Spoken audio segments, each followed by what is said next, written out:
Hey, what's up guys? This is Poker Express, and we are back with another episode of Poker Hands. Before getting into it, I would like to ask you guys to hit the like button and subscribe if you enjoy our videos. Let's jump straight into the action. Action then folding its way around to Stevie. No one's going to raise a pot up, Mike, when Stevie's got the button. I'll tell you one thing. If you just tuned in, folks, don't change that dial because there's not a weak link at this table, I can assure you of that. These guys can all play. Well, Stevie does raise up that button. And Thomas defends ace-6. As you said, nobody 3-betting him with ace high. No. You're just a brave man who tries to play a pot when Stevie's got the button. It's tough enough as it is. When he's got position, well, good luck. It's kind of flop that could hit his opponent, though, with 8s or 7s. But here comes the C-bet by Steven.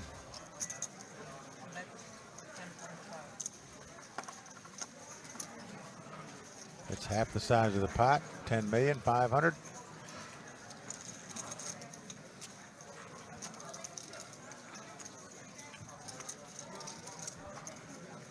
Now Thomas is going to make a good call here. Yeah. His problem is, how much more heat can he take if Steven apps to apply it? Yeah, well, that's a just good turn card for him. Gives him an open-ended straight draw. Yep. Very good card for him.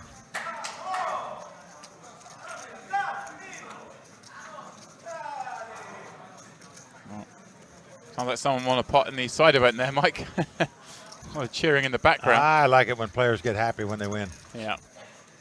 Nice to see some emotion.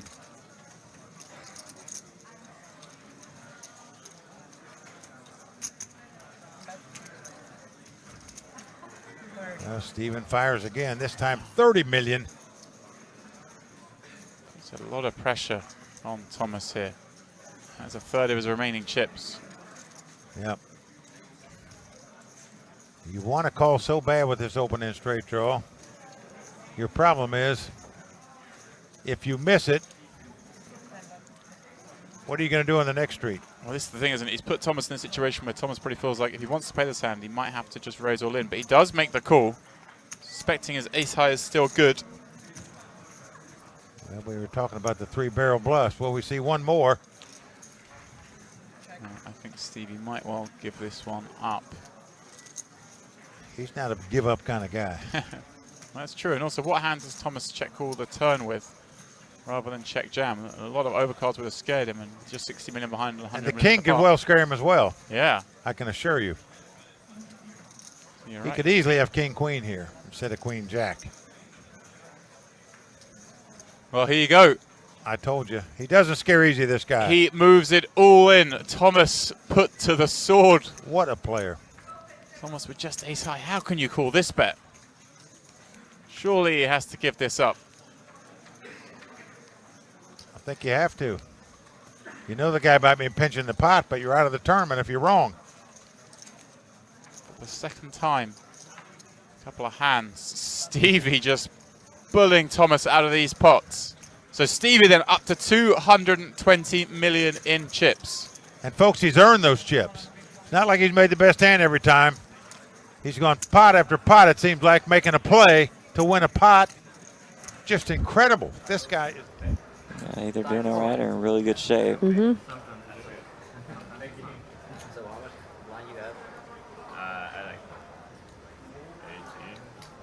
So just say I have to pay and that's it. It works all the time. Robin links in the small. Severin has an ace in the big blind. Yeah, I do it everywhere actually. It's crazy. It works.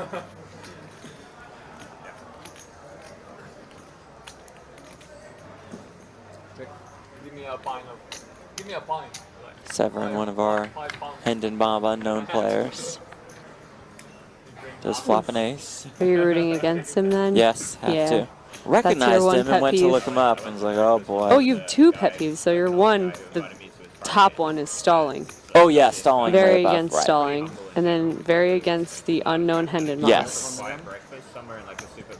Against actually getting in touch with Hendon Mob, asking them to take your name off of every tournament result that you have. We know.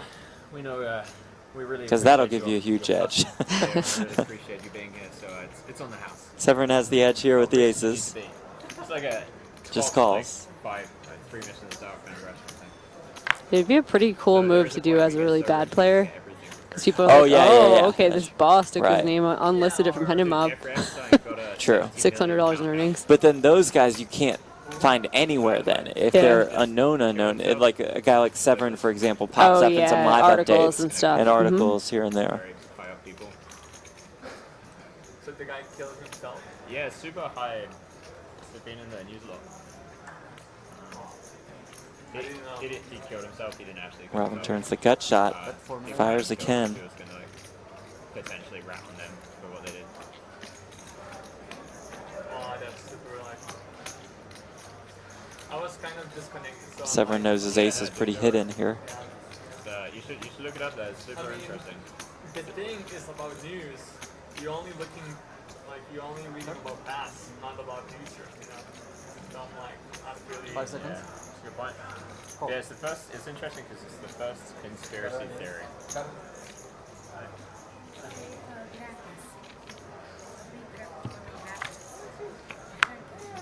River 3, aces and threes for Severin. It's the first conspiracy theory that's been widely accepted amongst basically everyone, that it literally happened a different way to that it was reported in the mainstream media. So the mainstream media were like, he killed himself, and everyone's like, no, he didn't.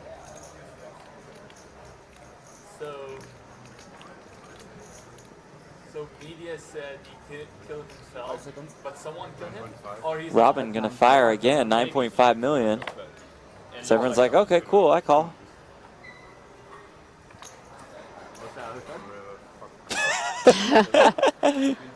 Good way to Could be act. true. No, but I mean, that last barrel might have gotten Oh, through well, if he yeah, hadn't yeah. made 2 pair. We'll never know. Yeah, because if Robin told a very believable story that he could have one of those random like Jack Deuce, King Deuce combos. Yeah, that'd have been a little wide if he decided to do anything there, be it flat or 3-bet. Could put a lot of pressure in by 3-betting, but Queen 3 offsuit, such a bad hand, and if we're 3-betting that, we're 3-betting pretty much his entire range. Be way too many bluffs, be very exploitable. Charles flops top pair on 8-5 deuce, checks over to Ben. Open 2 overs and back to a heart draw, holding the Queen of Hearts. He's counting out a C-bet. Try and knock Charles off some, perhaps ace high.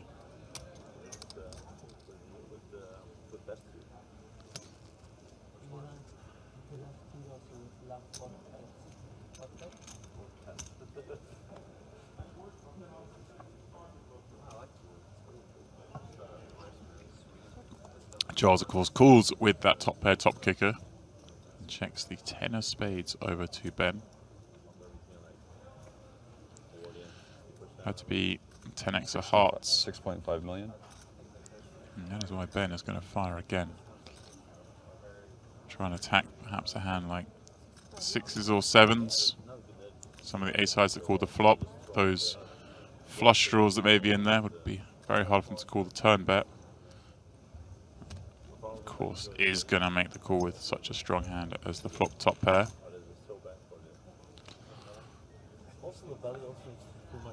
River 9.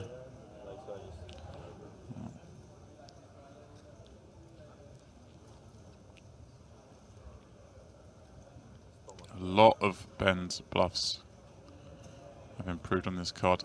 Charles will hate to see Queen Jack, Jack 9, Queen 9. Hands like this have all got past Charles's 8. But spades and hearts did miss. Getting a good price on the bluff. All in. He does make the move all in, and this is a horrid spot for Charles.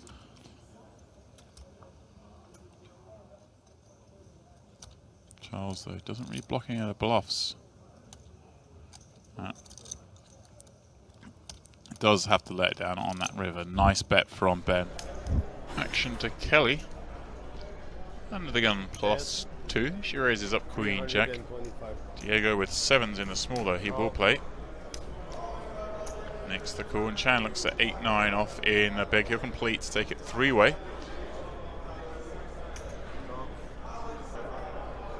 9-4-3 as Chan takes the lead on this one. But it looks like a good flop for Diego's 7s. Both players check to Kelly, who, as we've seen, just keeps on up with the aggression. Bets 500k.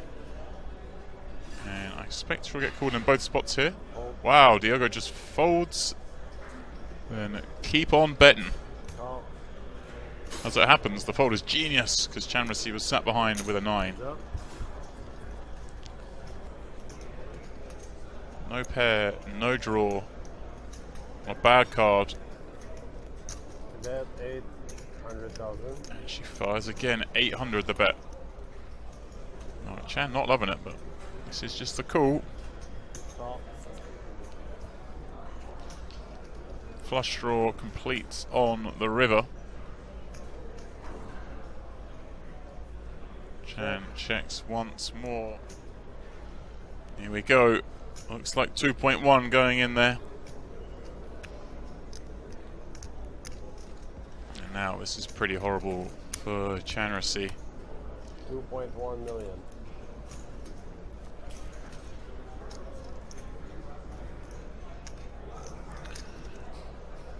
Just trying to piece together what bluffs he can beat. There are missed diamonds. There are some turned straight draws. That's like 5, 6. Maybe about the only hand that's any weaker. 4, 5, 3, 5. Well, there may of course any pair in straight draw combos. He does decide to let it go. Kelly up to 13.3 million with this 0 equity 3 street bluff. And with that, the blind's going up to 80,000, 160,000.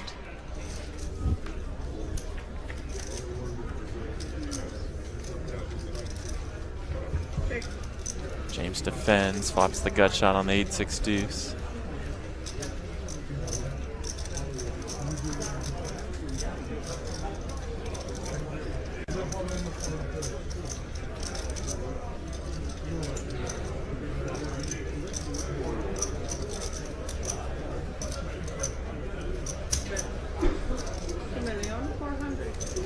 Robert's gonna fire here, bet 2.4 million. And with just King 7, not a great deal of showdown value. Better off just continuing, trying to represent that you may have a piece of that board. Romero has a fun hand, obviously 2 overs with the gut shot straight draw. He may elect to check raise.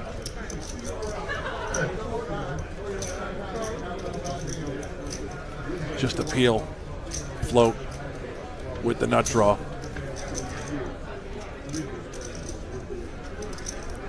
10 ball on the turn. Top pair for James. Gut shot for Robert.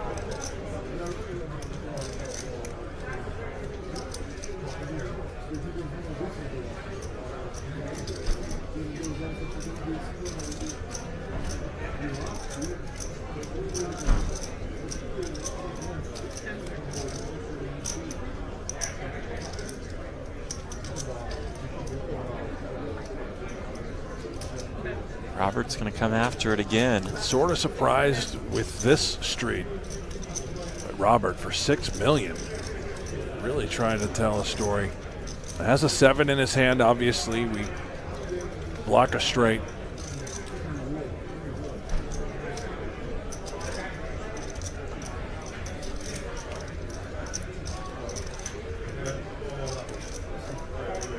King of spades in his hand as well. It could be relevant on a variety of rivers. Does not like to see this. James calls again. All of a sudden, more than 21 million chips in this pot. He blocks the 9-7 combo that Robert could have. It's just a very lengthy check, perhaps trying to get the showdown.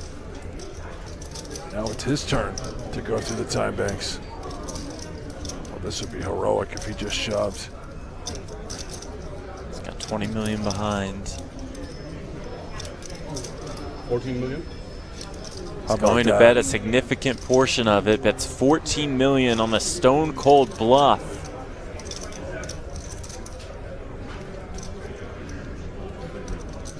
Trying to get a massive bluff through.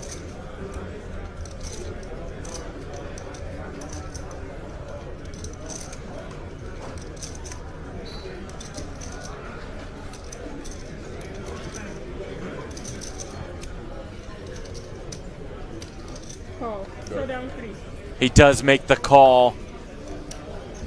Good call. And a good call at that. James Romero shoots up to more than 60 million in chips, and it's Robert Idorn down to 6 million.